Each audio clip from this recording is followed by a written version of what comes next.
감사합니다.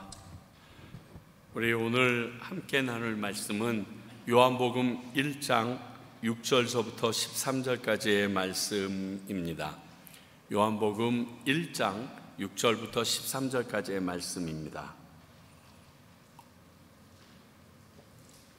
저와 여러분이 한 절씩 교독하시도록 하겠습니다. 제가 먼저 6절 읽겠습니다. 하나님께로부터 보내심을 받은 사람이 있으니 그의 이름은 요한이라. 그가 증언하러 왔으니 곧 빛에 대하여 증언하고 모든 사람이 자기로 말미암아 믿게 하려 함이라. 그는 이 빛이 아니요 이 빛에 대하여 증언하러 온 자라. 참빛 곧 세상에 와서 각 사람에게 비추는 빛이 있었느니라. 그가 세상에 계셨으며 세상은 그로 말미암아 지은 바 되었으되 세상이 그를 알지 못하였고 자기 땅에 오매 자기 백성이 영접하지 아니하였으나 영접하는 자 곧 그 이름을 믿는 자에게는 하나님의 자녀가 되는 권세를 주셨으니 이는 혈통으로나 육정으로나 사람의 뜻으로 나지 아니하고 오직 하나님께로부터 난 자들이니라. 아멘. 참 요한복음 말씀은 한 절만 가지고도 충분히 설교할 수 있는 내용들이 너무너무 많이 있다는 것을 생각하면서 될 수 있으면 그러지 말아야 되겠다는 생각으로 지금 쭉 나갑니다. 곧 이제 또 2장으로 넘어가게 되면 가나의 혼인잔치 있는데 제가 가나의 혼인잔치만 가지고도 한 6번을 설교를 똑같은 본문 가지고 했던 적이 있기 때문에 이것이 이렇게 쉽게 내가 가지고 있는 생각들이 내려놓아지지 않는 부분이 있음을 고백합니다. 어찌됐든 오늘 말씀도 너무 중요한 부분들이 너무 많기 때문에 좀 찾아보겠습니다. 먼저 우리는 지난주에 예수 그리스도가 말씀이셨다고 했고요. 그 말씀이 어떤 존재인지에 대해서 7가지로 쭉 나열해서 살펴보았습니다. 그리고 그 말씀이 사람들 안에 비추는 빛으로 오셨는데 그게 예수님이고 어둠에 있는 사람들이 그 빛이 왔는데도 깨닫지 못했다라는 이야기까지 나눴습니다. 그래서 오늘은 그 빛을 알리기 위해서 온 요한에 대해서부터 말씀이 시작됩니다. 오늘 6절서부터 8절까지의 내용을 보면 빛의 증언자로 온 세례 요한에 대해서 이야기합니다.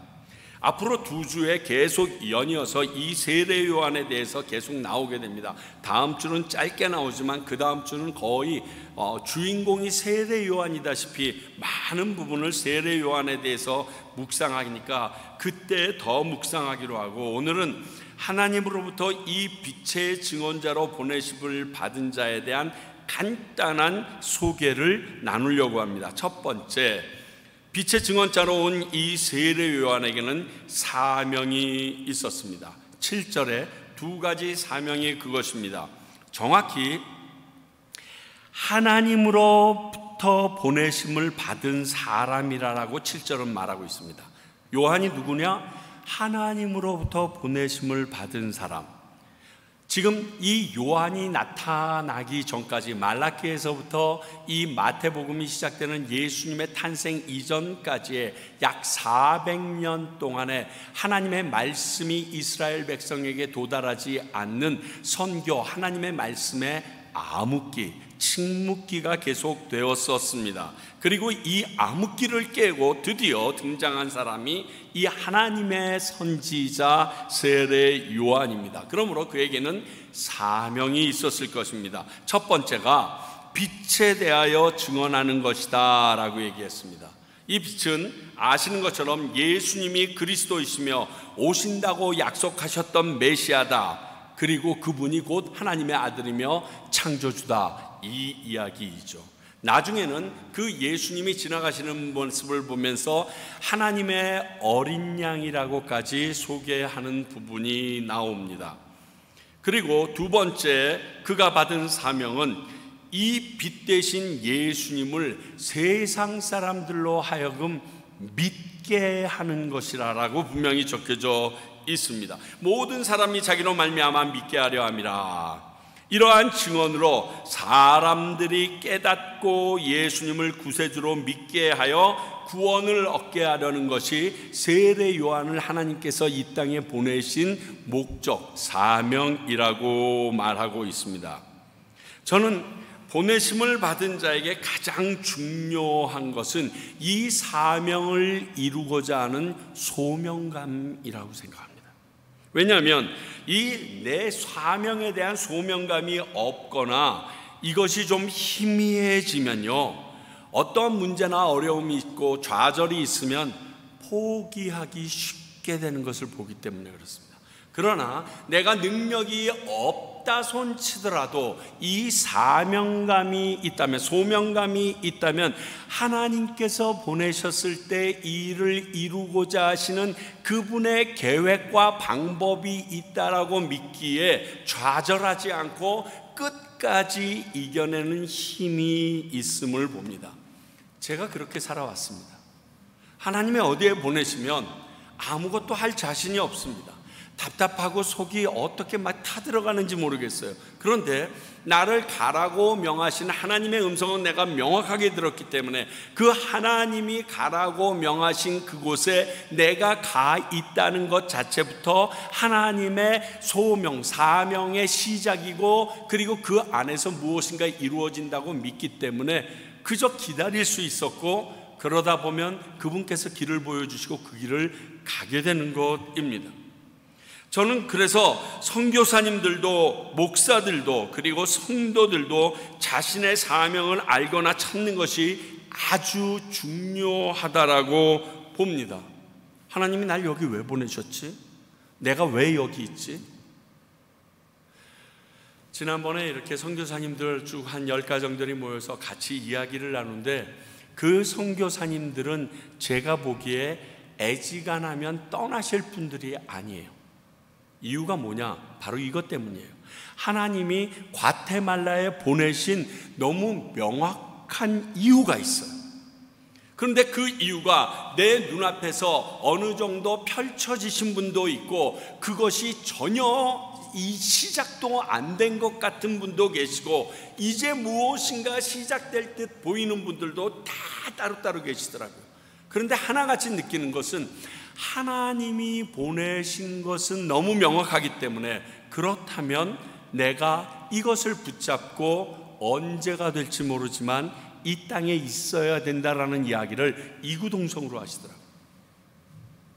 그것을 보면서 하나님이 우리에게 말씀하신 이 소명, 이 사명을 든든히 붙잡고 이것만 확실한 사람이라면, 하나님이 나를 여기다 보내셨다라는 사실과 더불어 내게 주신 사명이 있다는 것을 확실히 붙잡은 사람이라면 걱정할 필요가 없더라고요.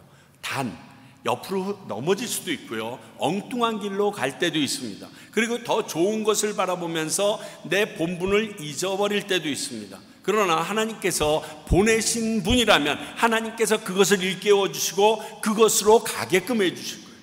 여러분, 사도 바울 보세요. 사도 바울은요, 하나님께서 그에게 그를 보내기로 했던 소명과 사명이 명확했어요. 그런데 자기의 소견에 오른 대로 예수 그리스도를 믿는 사람들을 잡아 죽이는데 하나님께는 특심했던 거예요. 하나님의 뜻이 그거라고 믿고 열심히 뛰었는데 하나님께서 그 뜻이 아니니까 붙잡아서 바꿔버리시잖아요. 그러니까요, 그 부분에 대해서는 내가 걱정할 부분이 아니더라고요. 하나님께서 나를 보내셨다면 내게 맡기신 일이 무엇인지 이것을 찾아내서 나가는 것이 중요하지, 나머지 일들은요, 하나님이 내가 그 자리까지 찾아갈 때까지 직접 나를 붙들어서 흔들어서 놓으시더라고요. 늦게 철드시는 분들이 있어요. 교회 와서도 늦게 교회를 열심히거나 다 늦어서 막 열심 내시는 분들이 있어요. 저 사람이 나이가 먹고 나니까 이제 뭐 장로 돼 보려고 저러는가, 이렇게 얘기하지 마세요. 그때 깨달은 거예요. 그때 와서 하나님께서 나를 부르신 이유를 아는 거예요.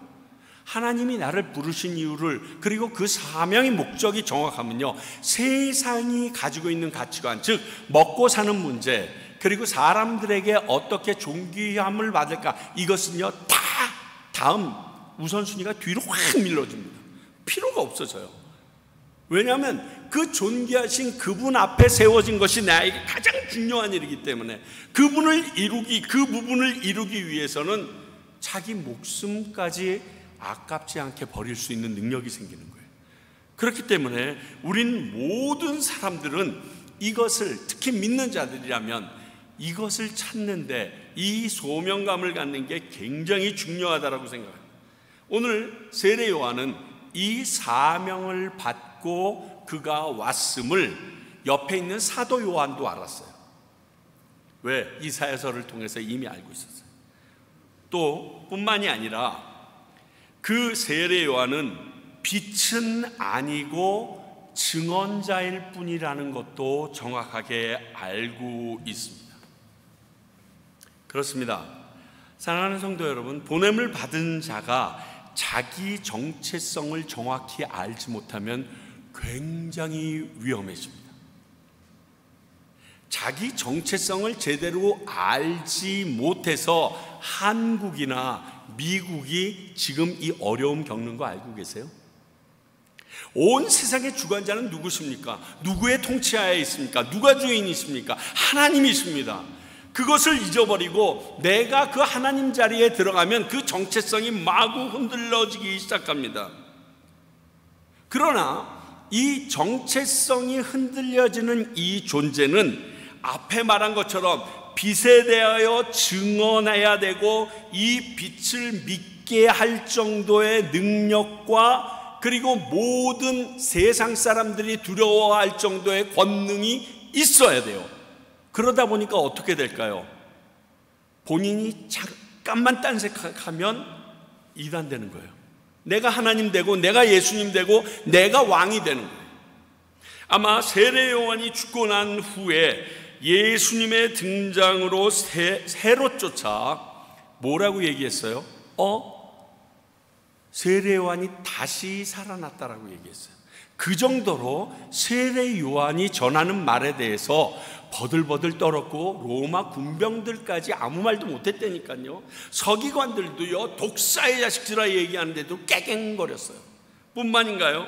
예수님이 돌아가신 이후, 천국으로 올라가신 이후까지 이 세례 요한을 따르던 사람들이 요한 공동체라는 것을 만들어 가지고 동굴에 모여서 자기들끼리 요한의 가르침을 계속 되뇌이고 있었다는 것은 모든 성서학자들이 우리에게 알려주는 바입니다.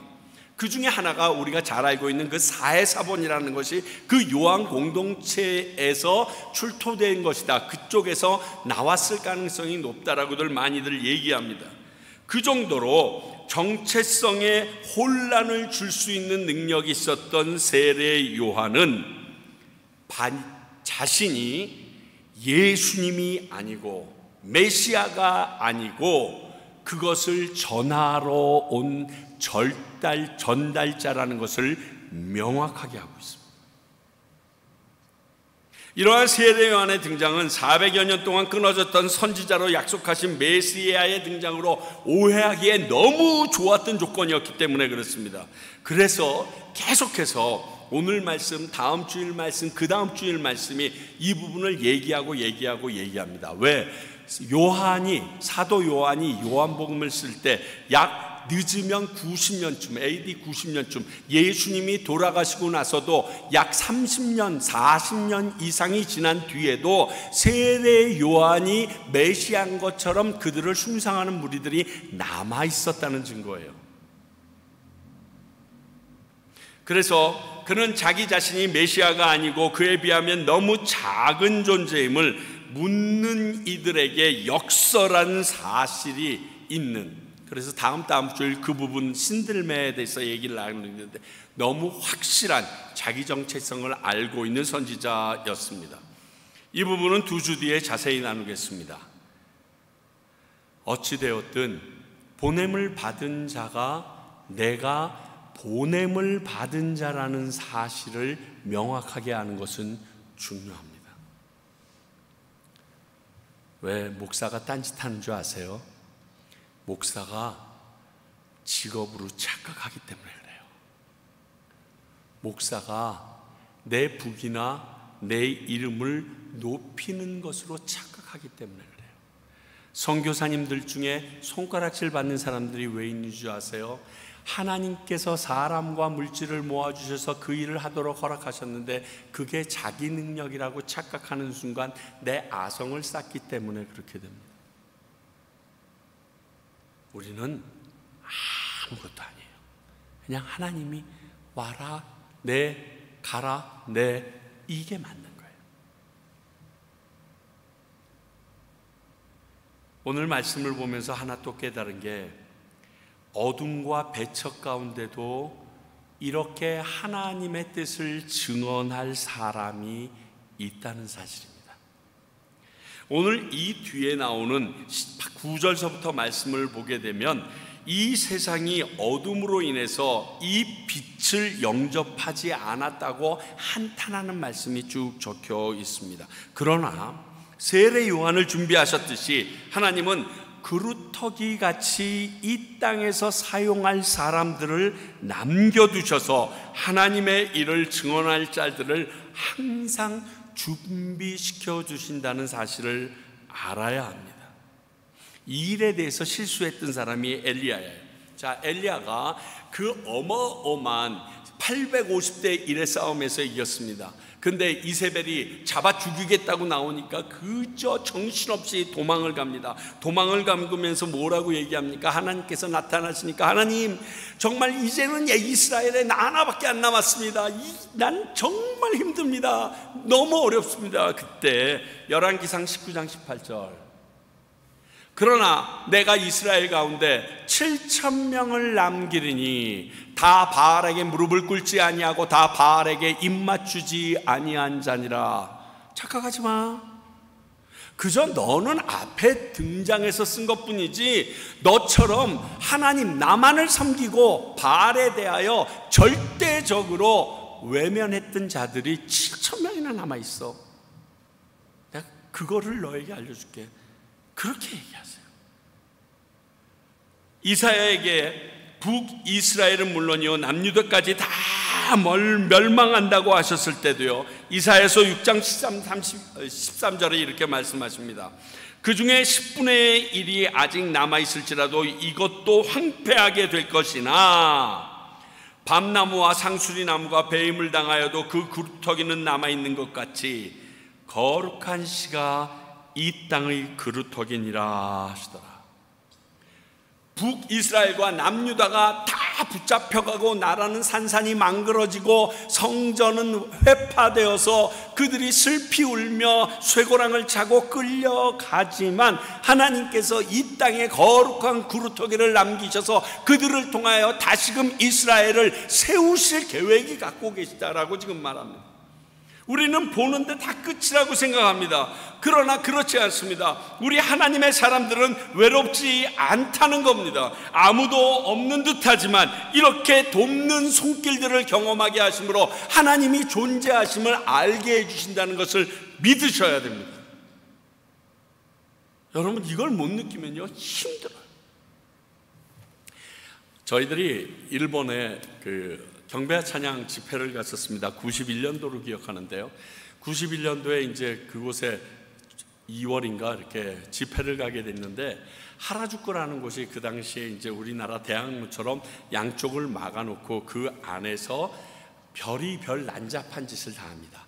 음악도 하고 춤도 추고, 그리고 이쪽에 음악에 맞춰서 차에서 직접 섹스도 하고, 막 우리가 그 하라주쿠역에서 딱 올라가서 길거리를 나서는 순간 우리도 모르게 구토가 나올 정도로 아주 제가 보기에는 별의별 영들이 섞여 있는 것 같아요.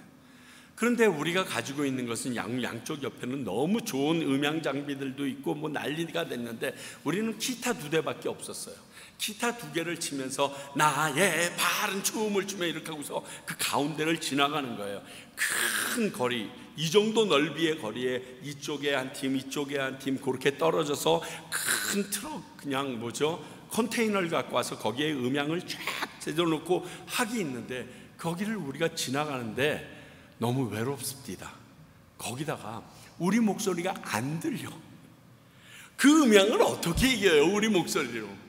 너무 우리가 연약해 보이는 거예요. 그래서 좌절하고 싶은 거예요. 근데 제가 그때 총무로 있었는데 웬 미국 청년이 한 두세 명이 가다가 저에게 쪽지 하나를 딱 전해주고 가는 거예요. 뭐 제가 그 쪽지 땡큐 그렇게 하고서 그냥 돈이 아니니까 돈도 아닌 걸 왜 줬을까 그렇게 받고서 나중에 끝나고서 차에 올라가서 우리 하스데스미간선 교사한테 우리 어떤 형제들이 미국 형제들 같은데 이걸 줬습니다 하고 전해줬어요. 근데 그 내용이 뭐였냐면 카나다에서 일본을 여행 왔던 형제들인데 신실한 형제들이었어요.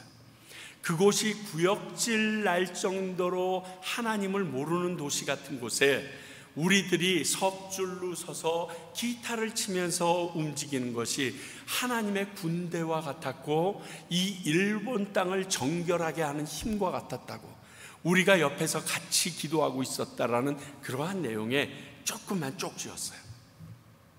여러분, 막 힘이 솟구치는 거예요. 아무도 없는 것 같았고 사방에서는 우리를 때리고 째려보는 무리밖에 없는 줄 알았는데 아니었다는 거예요. 끊임없이 기도하는 무리들이 있었다는 사실을 얘기해 주고 있는 거예요. 그것을 들으면서 우리의 모습은 왜 이런가? 얼마 전에 우리 목사님 한 분을 뵀더니 우리 영락교회 김은성 목사님이 그런 설교를 했다는 거예요. 예전에 섬기던 교회에서 뭐 어디 멀리 좀 놀러 가셨나 봐요. 뭐 사슴피레도 먹고 힘 좀 내자 그래가지고 부산 지역 목사님들이 같이 가셨나 봐요. 그런데 새벽 기도는 가야겠길래 그 동네 갔더니 진짜 아무것도 없더래요.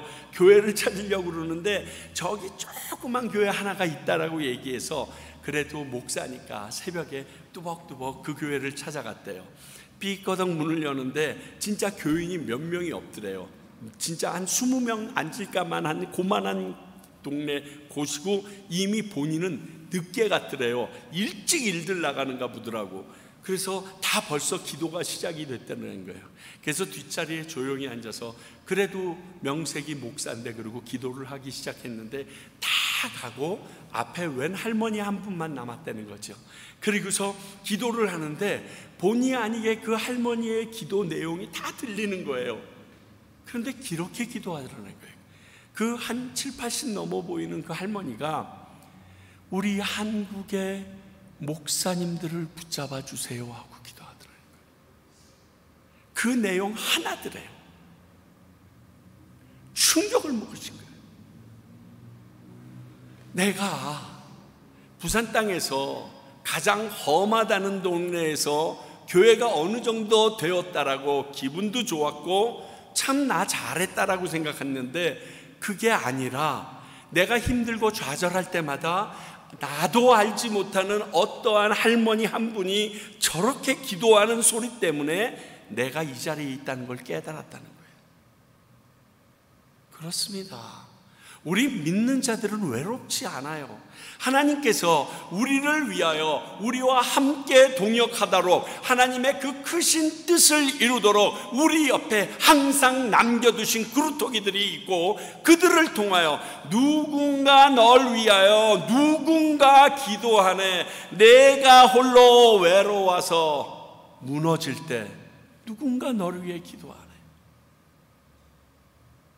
그분이 계시다는 것을 기억해야 합니다. 그렇습니다. 우리 하나님의 사람은 외롭지 않습니다. 오늘 세례 요한이 이런 존재로 메시아로 오신 예수님을 증언합니다. 혹시 나를 그런 이유 때문에 이 과테말라에 또 내 가정에 또 내가 지금 다니는 직장에 보내시지 않은가 생각해 보셔야 됩니다. 그냥 그 자리에 있게 하셨을 리가 없기 때문에 그렇습니다. 세례 요한의 등장이 이러한 큰 기쁨을 줍니다. 그 다음 내용은 9절서부터 13절까지 참 빛으로 오신 그 예수님을 영접하는 자와 영접하지 아니하는 자로 두 개로 구분되어 말하고 있습니다. 이 세상이 빛을 영접하는 것이 참으로 부자연스럽다는 것입니다.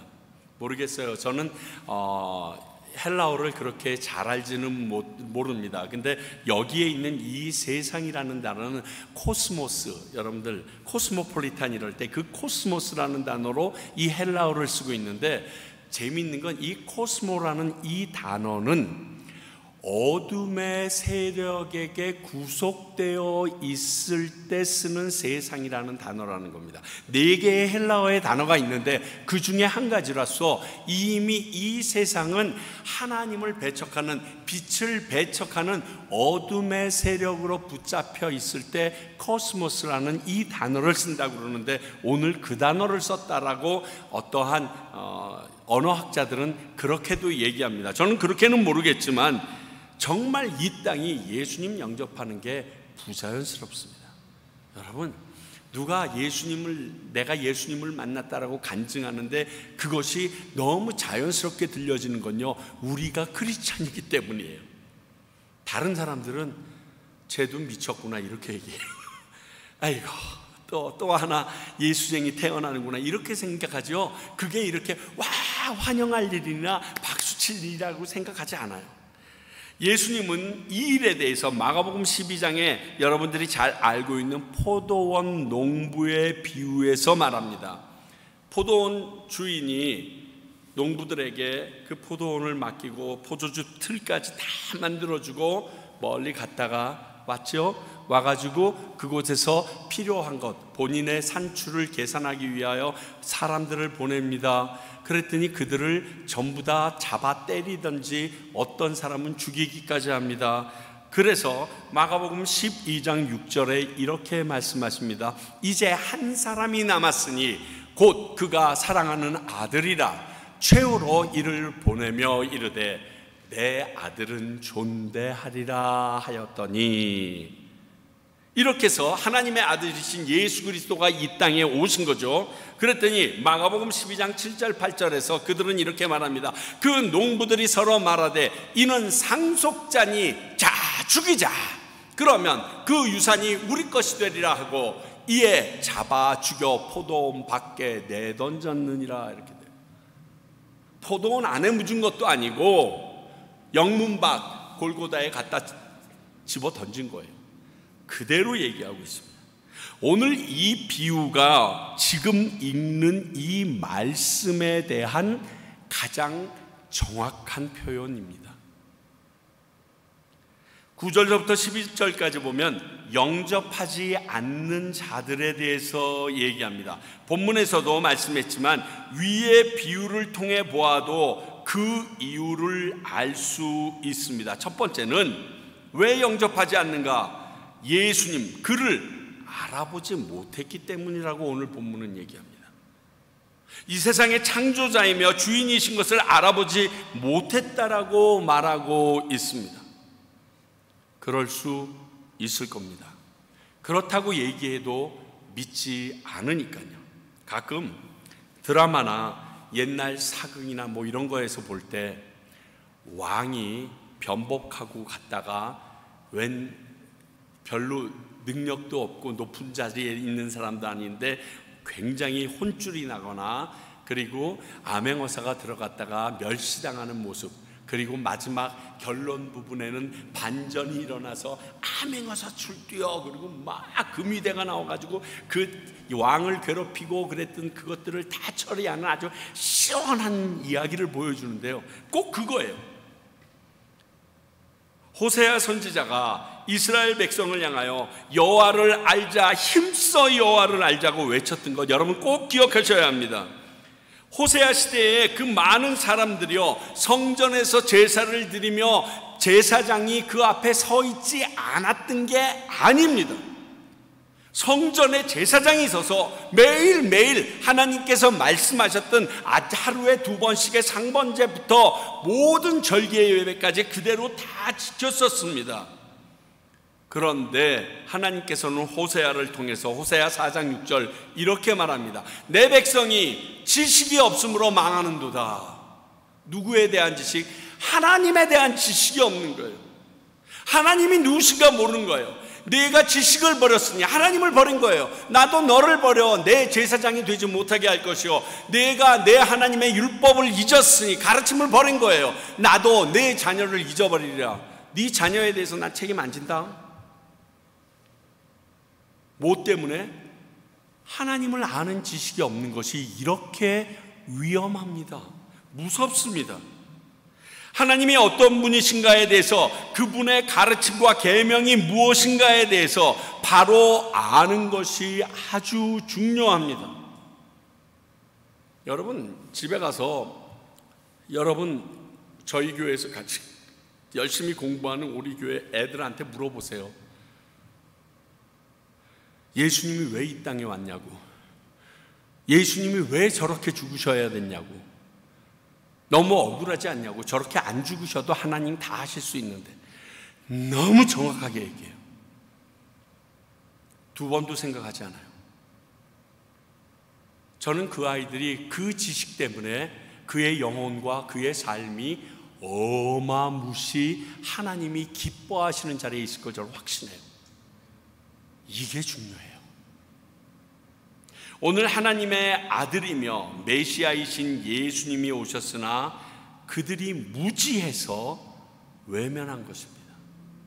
그래서 너희들이 이미 알고 있는 그 말씀이 사실임을 끊임없이 대입하면서 알려주는 게 마태복음이에요. 왜? 이 마태복음은 유대인들을 위해서 썼으니까. 유대인들은 이미 구약을 거의 다 따라 외울 정도로 알고 있으니까 너희들이 외우고 있는 그 말씀, 그게 메시아에 대한 거지. 그 똑같은 일이 여기에서 벌어지고 있어. 예수 그리스도를 통하여. 그러면 예수 그리스도가 누굴까? 이것을 끊임없이 대입하는 게 마태복음이에요. 사이덴 사운드라고 필라델피아 그쪽 옆에 펜실베니아 쪽에 있는 밀레니엄 시어터라는 데가 있어요. 거기서 예수의 일생이라는 그 뮤지컬 비슷한 드라마를 했는데, 그때 계속 두 사람이 앞에 나와서 얘기를 합니다. 나와가지고 저 일은 어디에서 기록된 일이라고, 한 사람은 니고데모라고 아마 칭해져 있는데 그것을 계속 얘기해 줍니다. 왜냐하면 미국에도 주이시들이 엄청 많거든요. 그 주이시들이 지금까지 예수님은 아직 안 오셨다, 그 메시아는 아직 안 오셨다고 믿기 때문에 그냥 예수에 대해서는 좋은 랍비 중에 한 사람이라고 밖에 느끼지 않기 때문에 그것에 대해서 알려주려고 일부러 마태복음을 중심으로 끄집어내서 예수의 일생을 얘기하더라고요.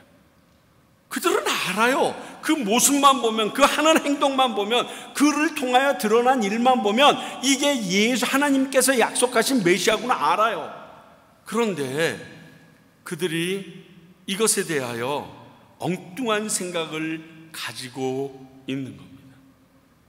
왜? 영접하지 않는 두 번째 이유가 이 세상이 자기 것으로 여겼기 때문에 그래요. 한마디로 기득권자들의 욕심이에요. 내가 이만큼 노력해서 소유한 것이 내 것인데 소유주를 인정하는 순간 나는 빈털터리가 된다는 거예요. 누구 땅에 왔다고요? 그 자기 땅에 오신 예수님이에요. 그런데 그 땅에 지금 가지고 있는 것은 내 거 같은데 그 사람 거라고 주인이 있다고 얘기하면 털털 털려야 되잖아요. 얼마나 황당해요. 주인이 원하는 대로 순종하면 손해볼 것 같거든요. 거지가 될 것 같거든요. 그러니까 부정하고요, 부정하다 못해서 그 주인을 죽여버리는 거예요. 그럼 내게 될 것 같으니까. 그게 예수 그리스도의 십자가 사건의 한 모퉁이의 일이에요. 오늘 아침 일찍 우리 집 강아지 릴리 예방접종을 데리고 갔어요. 그런데 데리고 갈 때부터 자기를 굉장히 엄한 대로 끌고 가는 줄 알더라고요, 이놈 자식이. 그리고 덜덜덜덜 떨고요. 심지어는 자기를 안아서 옮기려고 하는 나를 이빨을 드러내서 막 이렇게 물더라고요. 확 물지는 않았지만. 그래서 이놈의 자식 봐라, 내가 빡쳤어요. 아니, 자기를 위해서 내가 시간 내고 수요일인데, 그리고 돈까지 내서 보살피려는 이 주인의 마음은 몰라주는 게 서운하고요, 화가 나더라고요. 이걸 콱 그냥 이번 기회에 그냥 그런 생각이 들더라니까. 순간 우리 주님이 유찬아, 네 주인인 내가 하는 말에 너는 잘 순종했니? 우리는 하나님을 나의 주인이라고 얘기하잖아요. 주님 주님 하면서 갑자기 이렇게 얘기하니까 할 말이 없었어요. 그래서 물기까지는 내가 안 했잖아요. 이런 생각이 들더라고요. 그런데 물기는 안 했지만 목사로 나를 주인으로 여기고서 내 말에 열심히 순종을 한 것 같니? 그러더라고요. 내가 주인이라며. 그래서 이 말을 이제 우리 아내에게 했죠. 이렇게 화나서 별소리를 당신에게 다 했는데 하나님이 내 마음에 이런 말씀을 주시네. 그랬더니 우리 아내는 한수 더 떠서 하나님이 이럴 거야. 릴리만큼만 해봐라 그럴 거예요. 릴리가 너한테 하는 것만큼만 하나님이 나한테 해봐라. 그러면 너는 천국의 중심에 가 있다 이러실 거라는 거죠. 근데 진짜 그래요. 얘는 언제 어느 시간에 들어가도 두 발을 들고 나를 찬양하면서 그 기뻐하면서 한 번도 내가 밉다고 내가 싫다고 얘기한 적이 없어요. 근데 나는 기분에 따라서 가끔가다 하나님 내가 기도했는데 왜 아직도 이루어 주시지 않고 하나님 꼭 내가 이 길을 가야 될까요? 당신이 말씀하셨어도 이 길만은 좀 피하게 해주세요. 별소리를 다 하는데요, 얘는 그게 없더라고요. 그 생각을 하니까 갑자기 강아지를 끌어안고 고맙다. 내가 주인이라고 생각할 그 빛으로 오신 이 땅의 창조자이며 주인을 외면하기 시작합니다. 내가 가지고 있는 것이, 내가 누릴 수 있는 모든 것이 내가 내 능력으로 나에게만 주어진 것이라는 착각을 가질 때 이런 일들이 일어나요. 그러니까 주인을 인정하기 싫은 거예요. 내가 포도원 주인이 아니고 농부일 뿐이며 나는 주인의 말에 순종하는 것이 바른 길임을 잊는 순간, 하와처럼 그 주인의 자리를 탐하는 순간 우리를 위해 오신 구세주를 외면하고 핍박하고 십자가에 못 박는 자리에 우리가 있게 되는 거예요. 주인이라면 감히 누가 그럴 수 있겠어요? 그렇다면 그 뒤에 12절에 영접하는 자는 어떤 자인가? 이스라엘 백성이 광야에서 불뱀에 물려 죽어갈 때 높이 들린 구리뱀을 보면서 한다는 말을 듣고 물려서 죽어가던 자들이 장막에서 기어나와서 구리뱀을 보아서 살았던 것처럼 오신 예수님을 나의 구주 메시아로 믿고 있는 자들을 말합니다. 그렇게 구리뱀 사건처럼 예수님의 이름을 믿는 것, 이게 쉬운 일이 아니다는 겁니다. 쉽지 않아요. 생각해봐요. 33살짜리 기껏해야 그 33살짜리가 딱 나와서 젊은 애가 얘기합니다. 내가 하나님의 아들인데 내 이름을 믿는 자는 너희들은 영원히 죽지 않고 살리라. 그거 믿는 거 여러분 쉬울 것 같으세요? 하다못해 담임 목사인 제가 설교하다가 젊은 부목사가 와서 설교를 하면요, 해이해져요, 교인들.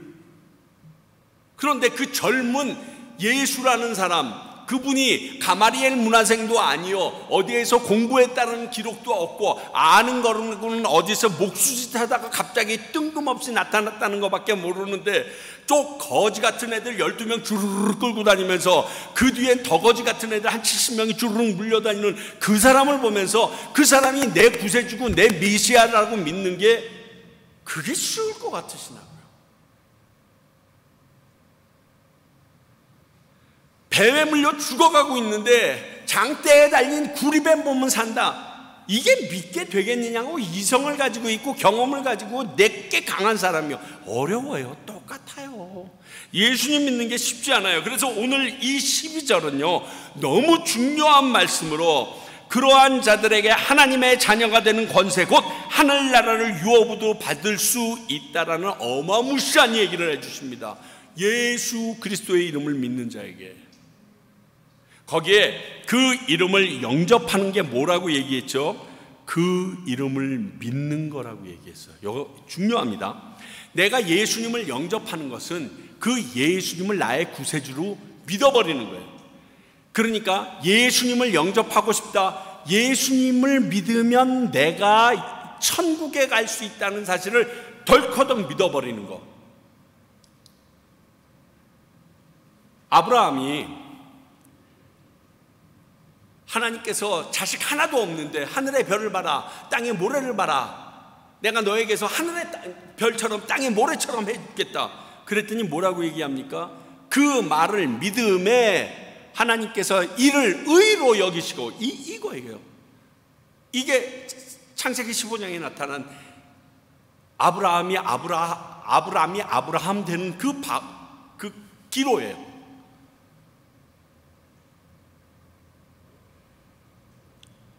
예수님이 우리 그리스도 구세주이심을 믿으면 구원을 얻는 겁니다.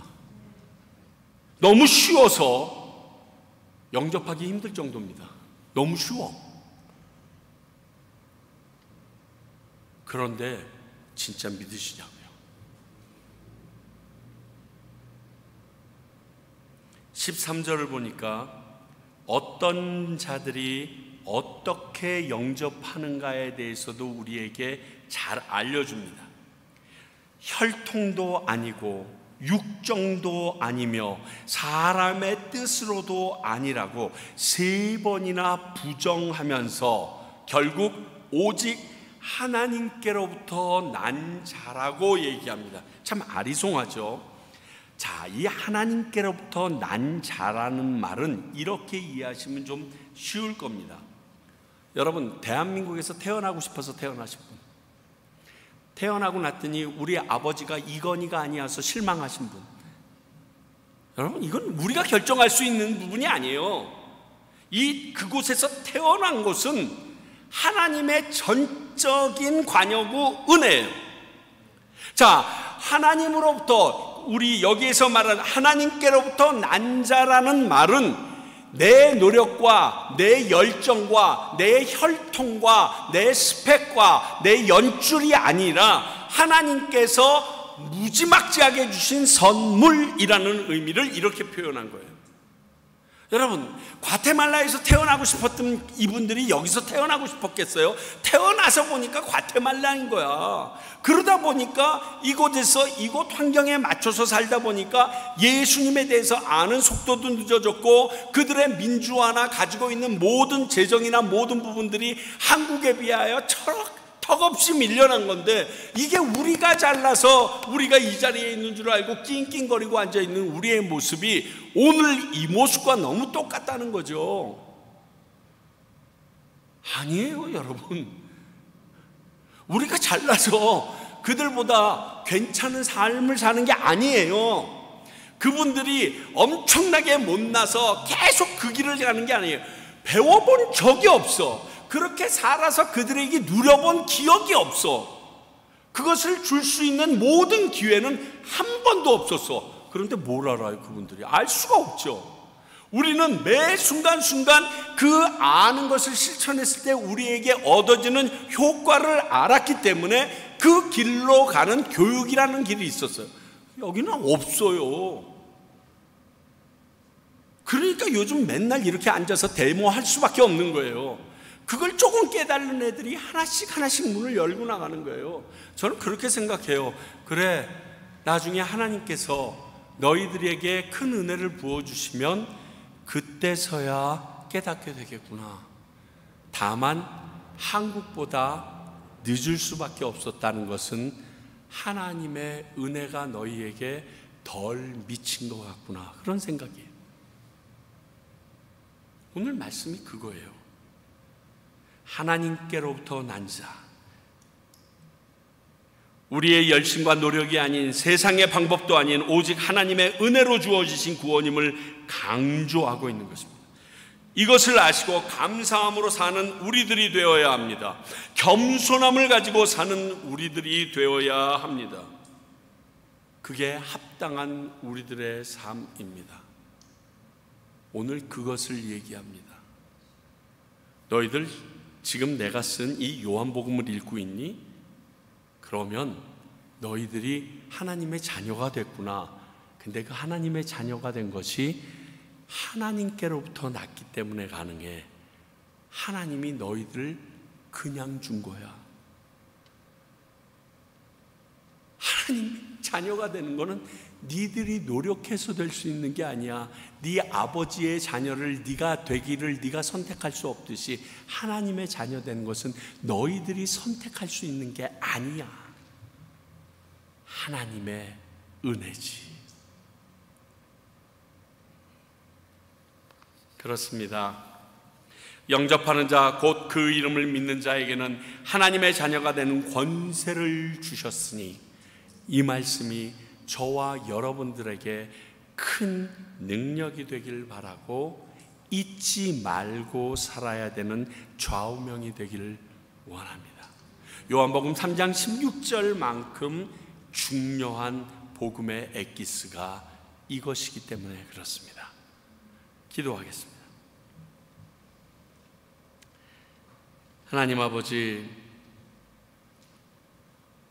예수님이 구세주이신 것을 증거하는 입술로 보내주신 세례 요한이나 또 하나님의 전적인 은혜로 주의 자녀된 우리들임을 깨닫게 하신 오늘 말씀, 저희들이 마음판에 새기게 하여 주시옵소서.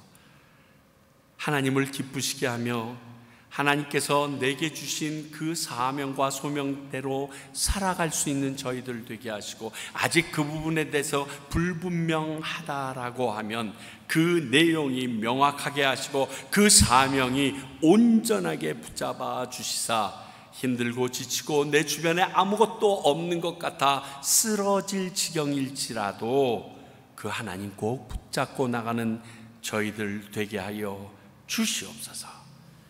지금은 우리 주 예수 그리스도의 은혜와 하나님 아버지의 크신 사랑과 성령님의 말씀이 믿어지고 이 말씀의 능력이 기억나게 하시는 그 힘이 오늘 이 땅을 살아가는 주의 자녀된 저희들이 하나님의 은혜로 된 것을 믿고 감사하며, 또 이곳에 세워주신 평강교회가 하나님의 놀라운 계획이 있음을 믿고, 지금 복음을 전하는 수많은 선교사님들이 자신의 그 소명과 사명감이 끝까지 쓰러지지 않기를 간절히 원하면서 이제로부터 영원까지 함께 하시기를 간절히 축원하옵나이다.